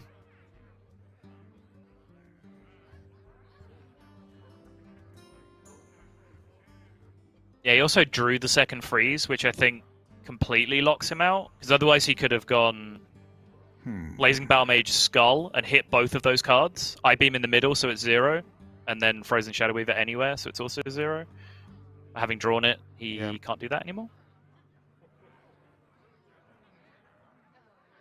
Also, he's not playing around Grom in a rage, let's be real. Like, that's just not what he's thinking about this turn. Demons?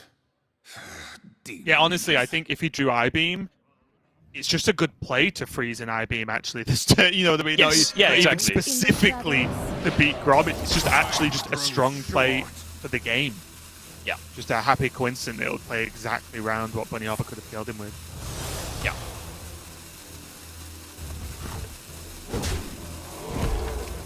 Well, SilverName is just going to set up to do as much damage as possible. It seems like a reasonable plan for me. And already, you can see the way they can catch up on... can catch up on damage, but again, the addition of Grom to all these warrior lists really does feel frustrating to play against, because sometimes you do just die. Like SilverName has done now, as Bunnyhoppor takes his win with the warrior, is almost expected now in Grandmasters. This warrior win rate continues to soar. SilverName still looking okay at 2-1, but Bunnyhoppor not out of the series quite yet. No, as you mentioned, obligatory warrior win under the belt. He now has Rogue Demon Hunter and Priest Demon Hunter, which are both pretty evenly contested matchups. They fall kind of either side of the 50-50 barrier for me. Like Demon Hunter maybe slightly ahead against Rogue, and Demon Hunter maybe slightly behind against Priest. So SilverName still finds himself in a pretty clean position, but Bunnyhoppor by no means out of this series just yet. Yep, him still want to grab a win there. Still has a chance with that Demon Hunter, but we are going to go to a quick break before we get into our next game between SilverName and Bunnyhoppor. Only be a couple of games left and one more series left for the European Grandmasters today, but we'll see you shortly. Into a quick break. We'll be right back. We are back, and it's still Series 3 of the day between SilverName and Bunnyhoppor. Bunnyhoppor just taking a win with that warrior. Felt like almost a given during how... You're laughing at me there. Sorry. Day 32. It's still the same series between Bunnyhoppor and SilverName. Sorry. There is still a priest as an option as a lock-in for the next game. SilverName, thankfully, maybe a Demon Hunter left, so he has only got that one to take a win with, a much-needed win for SilverName in Grandmasters. And Bunnyhoppor, on the other hand, does have his Rogue or his Priest to lock in. Bunnyhoppor has gone for his Rogue, so being a nice guy gives us a bit of a break. And from the Priest, and we'll see what happens here. And honestly, how do you feel with Rogue versus Demon Hunter? Because I think it's still hotly discussed thing for the matchup.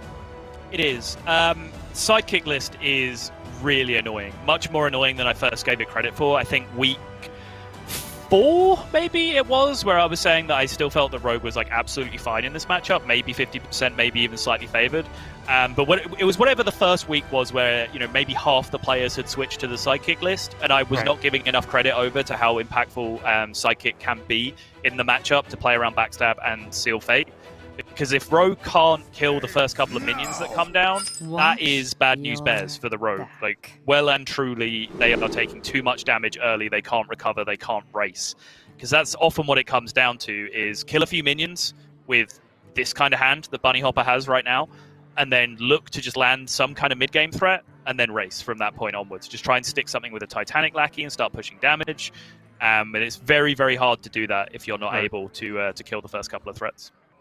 Yeah, but looking at Bunnyhoppor's opening hand here, Seal of Fate. Too much hanging around you. Hey! Seal, Fate, Backstab, and Ambush. Maybe Ambush not a keep, but still I think a pretty decent turn to play against Demon Hunter. It looks like it's shaped up to be an okay hand. Shadow Step probably going to get thrown. But I am interested to see how Bunnyhoppor reacts to this opening, because to me, it looks to do what you want to do versus Demon Hunter early on, which, as you just mentioned, is kill their stuff. Is that full keep? Yep, that is a full keep.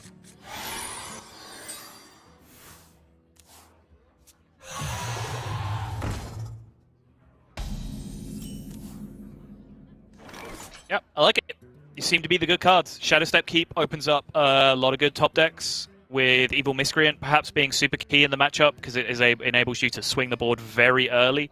If you get good lackeys, that's a good Shadow Step target. Edwin, of course, is the nuts with this hand, if he can also find something to Shadow Step along with it. I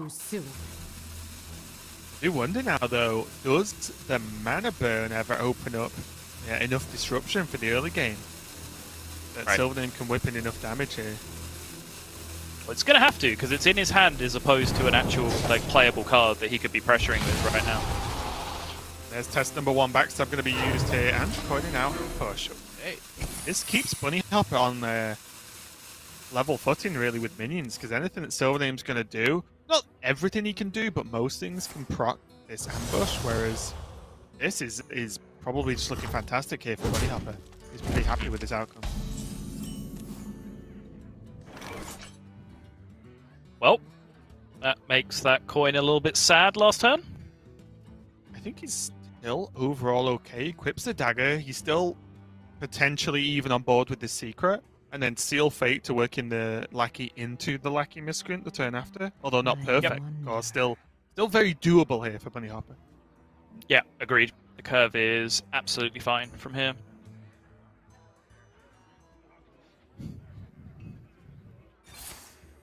Last time we were in this scenario, the rope did appear. I was going to say, last time we were in this scenario, I made a comment like, there is no way that Bunnyhoppor is actually considering X, and then he DM'd me and was like, no, I'm actually considering X. In that scenario, there was nothing to consider. He was just thinking about future turns. I really want this dagger equipped. Yeah. It's like, yes. Yes, you do. Seal Fate. What if my opponent generates a Harrison Jones?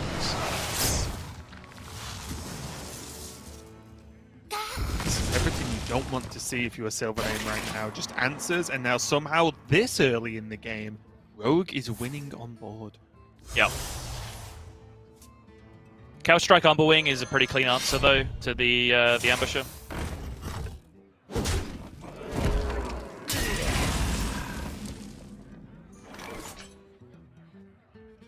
Now Bunnyhoppor does have a clear on board and a proc for the Evil Miscreant. Looks mighty fine to me.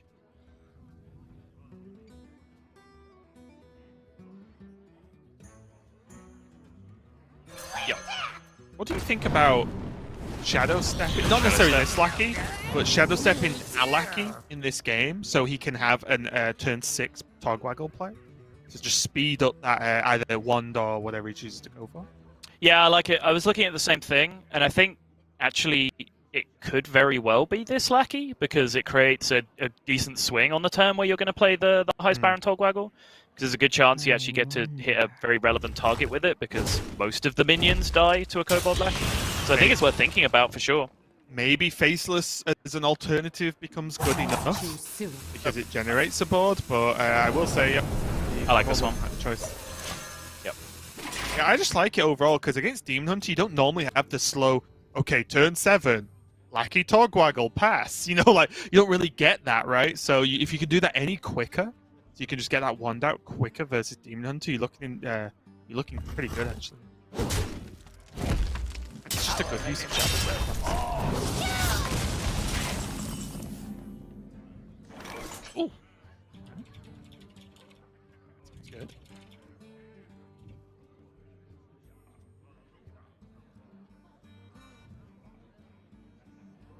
Could opt to go for a wider board and maybe see what's in this Dragon Lackey. Drop down their Hanar maybe to sort of feint a threat to SilverName. Even if Bunnyhoppor's not really bothered about whether it lives or dies. So where does the magic come from?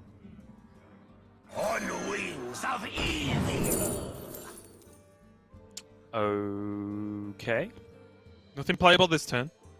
No, it's a big deal. There's only a couple that are, though, in this scenario.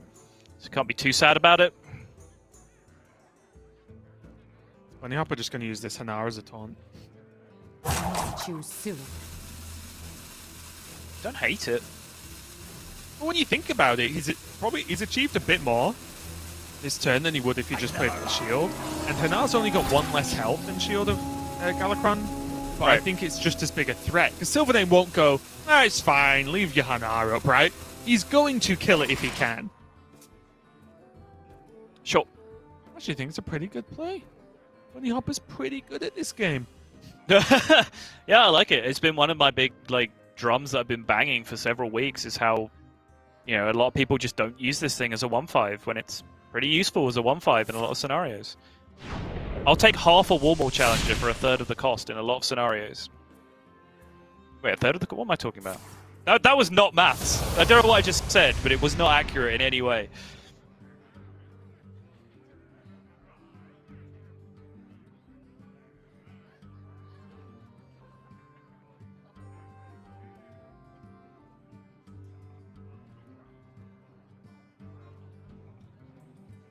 Mana burn timing, very important for SilverName, because I think he got the Shadow Step Lackey signal from SilverName. Yeah, not the highest level read in the world, is it, to assume this is going to come? Although the problem here is SilverName's just getting beaten up regardless of whether there's a Tog next turn or not. Yep. Because there's still, as you mentioned, the power of Kobold Lackey against Demon Hunter is, well, just a 2/2 and Kobold Lackey just kill off the Warglaive for a start. Now there's backstab, why not? Not that he has to play the Lackey this turn, of course. I'm just saying, from what SilverName knows is in hand, he's still behind. Wait, this is sick! Trade into the 2/2. Spell and damage, then backstab the 6/4. The plays! Insane.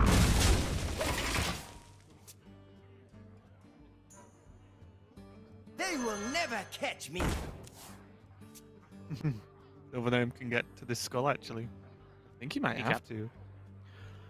He has Yeah. enough health to let Bunnyhoppor hit him. It sucks, but I think he needs something pretty big out of this Skull of Gul'dan because, frankly, he's just losing a lot.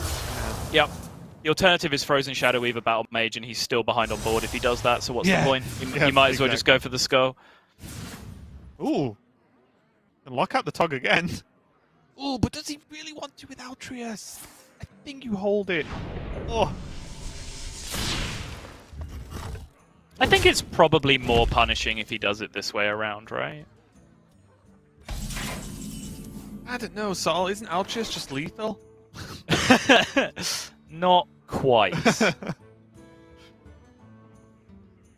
Actually, I mean, that card may have been necessary to be able to deal 6 to the Twilight Drake, the mana burn.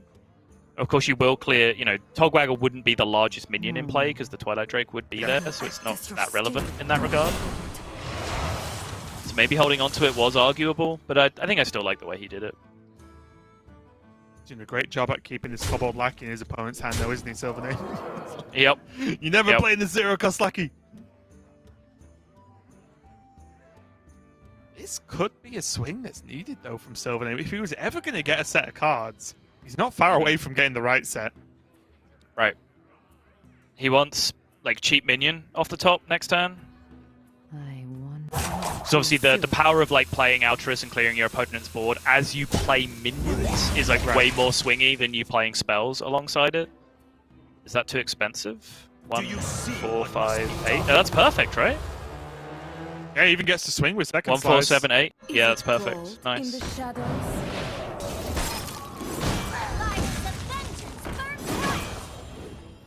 Also, it means that in a roundabout way, because the Altruis has to die, the Kobold Lackey has to kill it if that's what Bunnyhoppor goes for. Which then means all the other cards, mainly the Overseer, is safe. He froze face, killed the minion. Is that the right way around to do this? I guess Faceless Corruptor is a card. Is he scared of Galakrond? Galakrond? Is Galakrond on 4 yet? No, it's on 2. Oh, okay. No. Hopefully, yes. Poor Galakrond was on there for Bunnyhoppor.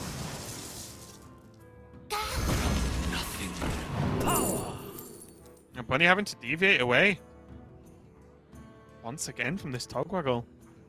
Yeah, he can't play it and pay it off in the same Just turn, die, so it would just be kind of dead on board almost at that point, if not outright.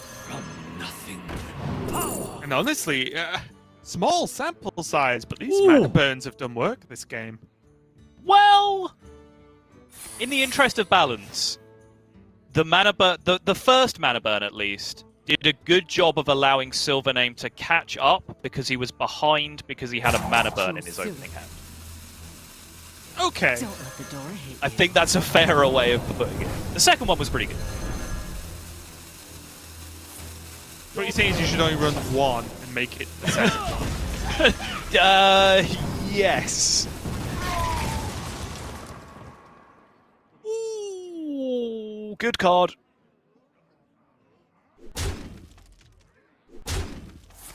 Extremely good card.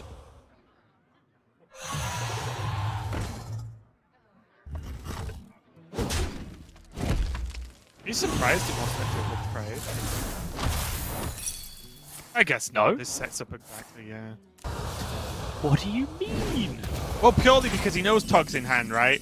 So Yeah. Tog and Wand is going to happen this turn 9 times out of 10. If there's ever something you lose to at this point, it's Tog and Wand.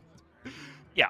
I mean, it has to. It's exactly Galakrond. It's the only thing that punishes you, right? So Galakrond in hand, or if it's not in hand, you're giving your opponent a 1 in 5 to hit the Galakrond. Yeah, I mean the fact seems fine. The second when I started the sentence, I didn't realize he puts him to exactly 5, honestly. So yeah. That Galakrond.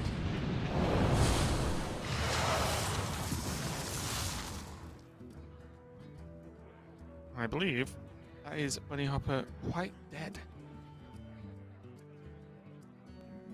Bunnyhoppor's just thinking, all that time in the priest mirror. Straight out the window. Can't even look. Hey, well, SilverName needs this win. Look at the 0-3 next to his name. That's not the way round you want those numbers. No. I give up. There's the concede. SilverName. There we go. You can breathe happy now as he gets the victory over Bunnyhoppor and puts a win on the board. The story of the day. SilverName looks exhausted, but your job has been done for today. Don't worry, friend. And yeah, he takes the win. That's huge. So now we have Zim, Boston, and SilverName all taking wins today. And they were needed. Otherwise, they were all in precarious positions going forward in Grandmasters. So not only has it made them not safe by any means, but a little bit better off, it's just brought everyone else closer. So maybe we do get a repeat of maybe Europe, where we just see everything crushed together, and it's going to come down to the last weekend, maybe even the last day. So see who ends up where. Yeah, I mean, I said it right at the top of the broadcast, which, you know, admittedly sounds like it was in January right now, was as to how deep we are.